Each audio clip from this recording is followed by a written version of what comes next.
Now let's see how we can generate a crash dump file.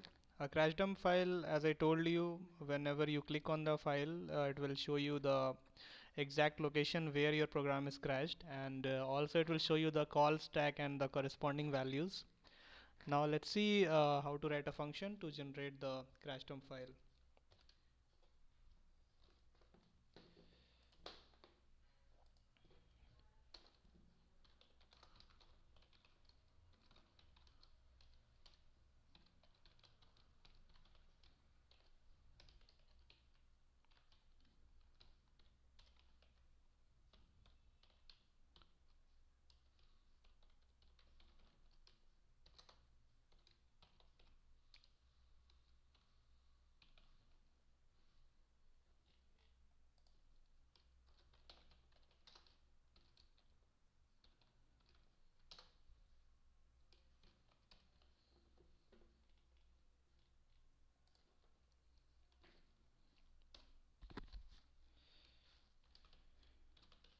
So I'm going to get the location where I want to save the .dmp file. I will save somewhere in the temp path. So this will give you the temporary path location, that is this location. So let's save it in a wcar, and let's have a macro first.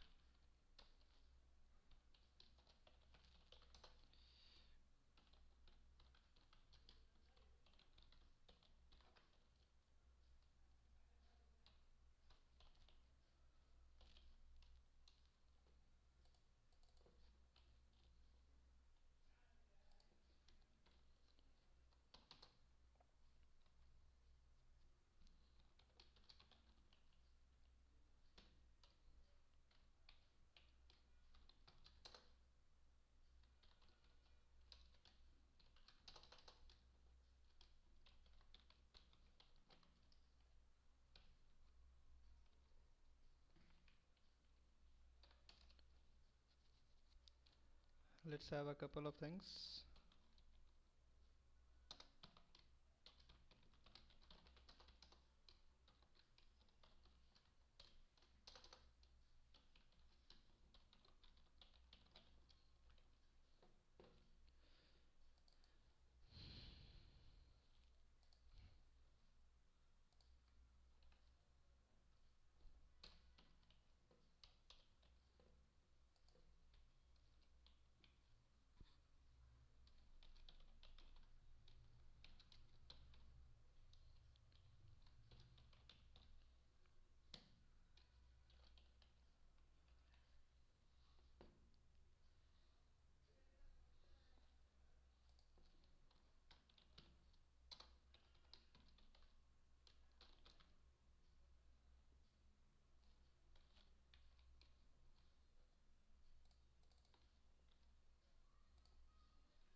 Now let's create the directory.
Now let's add the MiniDump exception format here.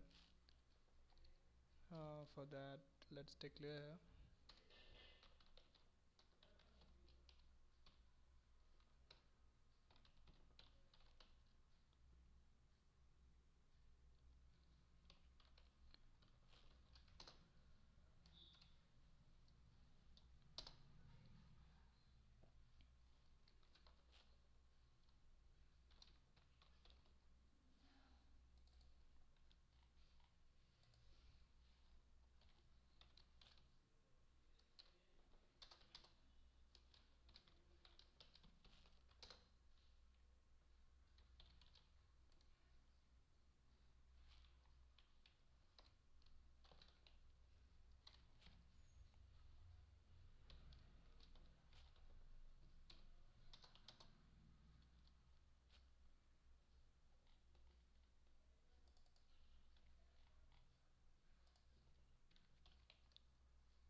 Okay, so now when the writing will be successful, you will be getting it true. The MiniDump that .dmp. So my crash dump file .dmp will be generated at your temp location. Okay, so here I'm creating a directory,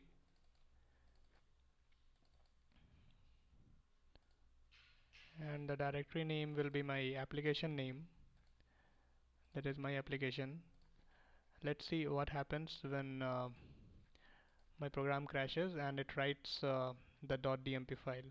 So this is the function which basically is used for writing the MiniDump file, and when it writes the file to that location, you can be able to open it and see where your program is crashed. Now let's do something more to it. Let's write a message box, and let's ask the user whether he wants to save it or not.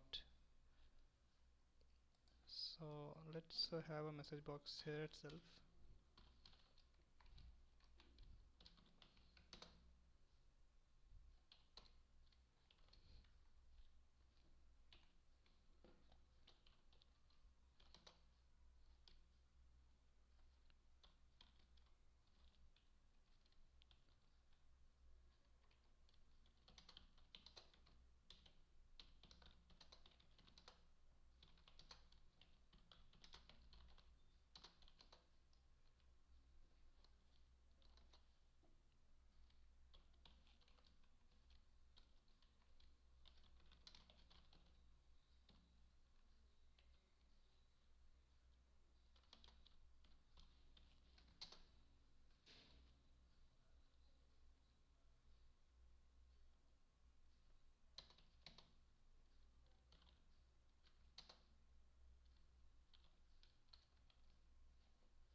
Then we will do all these things.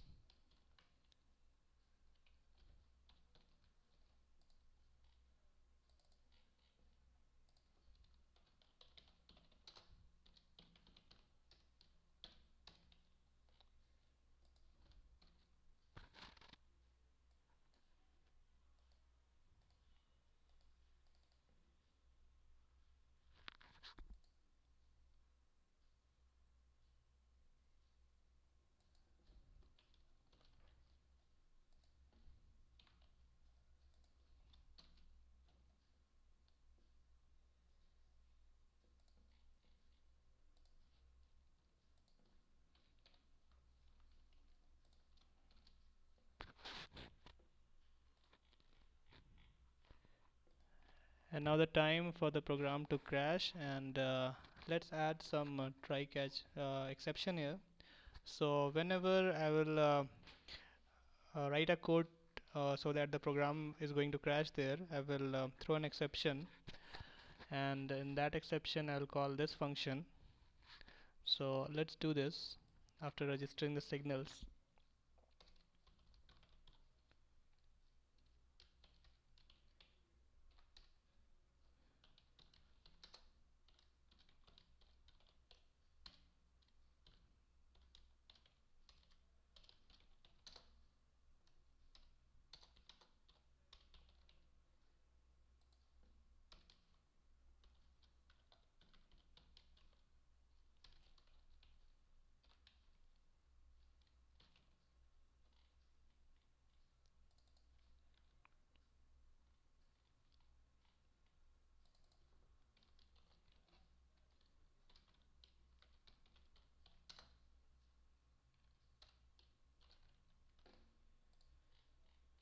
And now let's put a breakpoint here and see what happens when my program crashes here. Let's build this. Okay, successful. Now run it. Now it got crashed, and I got a callback here when my program threw an exception. Now let's debug it. Let's see what exactly is happening here and what path we have got. Now this line will show you a message box. It will ask you, do you want to save the dump file? If you say no, it will directly escape this and return something, return the pointer. Nothing will be done. This MiniDump will not be generated. Now let's say yes. In the temp path, what I'll be getting is my temp directory. So my temp directory is this, and here I am going to create one folder called my application that I have already mentioned here. So I will be creating this directory under temp.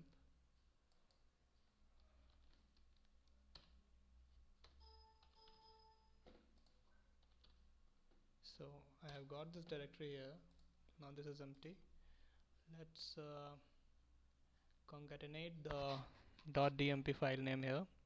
So now my DMP file will have the name my crash dump file.dmp,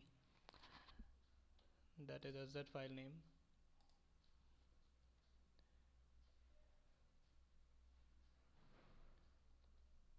Now when I execute this line, I got the dump file. So the dump file is generated at that location. Now my work is done. Now let's open this DMP file and see what it shows. Let's double click it. By default it opens by Visual Studio, and you can select debug with native only. So this is a different instance of Visual Studio, and just say break. It shows you where your pointer is, because the pointer was a null pointer, it was a bad pointer and it crashed here. It shows you the exact location where your program is crashed, and also you can see the call stack. If you have a big program, it will be very helpful for you to analyze. So this is the way how we use crash dump file to browse the code and see the line where it crashed. You can add some more to it. Next time also it will try to save it with the same file name, so you can add the date, time, or anything else here. So to do that, I will show you what you can do.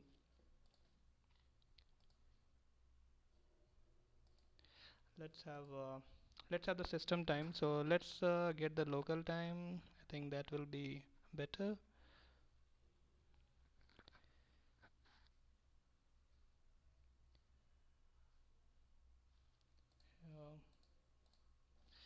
Okay.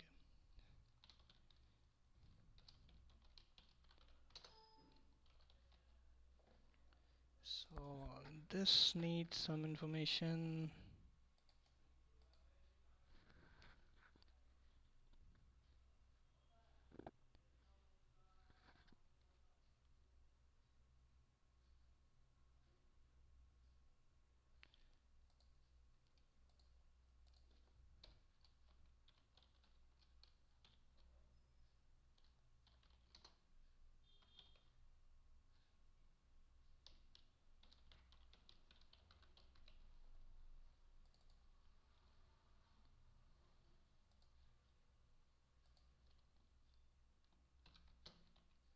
And it will give you the local time,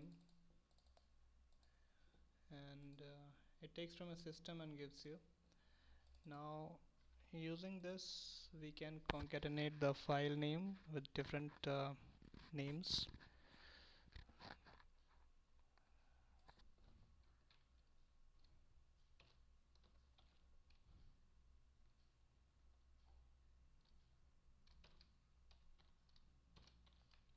Now let's add some three more things here. um,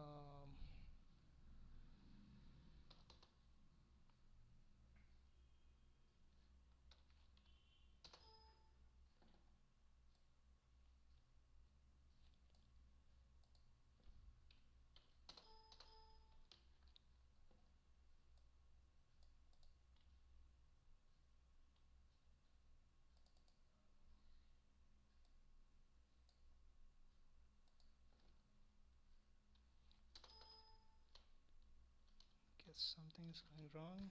Let's see.